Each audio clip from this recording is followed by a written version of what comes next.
About 30 years ago, Marshall McLuhan posited that like fish don't think about the water they swim in, we don't think about the media. I think he was probably right. Today, media, however, are even more ubiquitous. They're all pervasive. They determine a large part of our socialization as human beings and as citizens of the world. They also provide us with imagery, ideas, associations, and language that colors our understanding of how the world works, what is important, what are the things that are happening that we should know of, why they happen, and maybe most importantly, what can or should be done about it. Like international relations theory is predominantly concentrated on theorizing about occurrence and prevention of war, conflicts, rather than explicitly engaging with the concept of peace, communication science and journalism studies have long but ignored the role of media in contributing to processes of peace, however. Professional journalists, on the other hand, at least those operating within the Anglo-American notion of professionalism, have long referred to concepts such as objectivity or simply reporting the facts to refrain from a more critical examination of the content and the potential impact of the choices that determine the quantity and quality of their coverage of peace and conflict. It is a central starting point of this course, however, that journalists are parties to the conflicts they cover, whether they want to or not. This also brings with it a responsibility. This responsibility to at least be critically aware of the influence they have and to know what this influence may be, for better or worse, is what peace journalism takes as its starting point.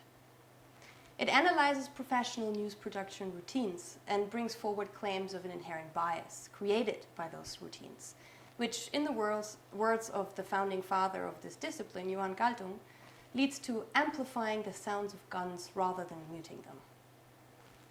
Peace journalism, then, is the effort of integrating insights from peace and conflict studies into the practice of news journalism. Started as a call on practitioners to more critically examine their roles in conflicts, it has become a burgeoning area of academic debate and study, which students will be familiarized with in this online course. In an active interaction with a group of international participants and me, you will be introduced to major criticisms against mainstream, mostly Western media coverage of conflict, including the quantity and geographical focus of coverage, but also the quality of such coverage and its effects on audience understanding. You will get to know the basic tenets of what has become called peace journalism. We will see how different ways of reporting the same conflict may then look like in practice.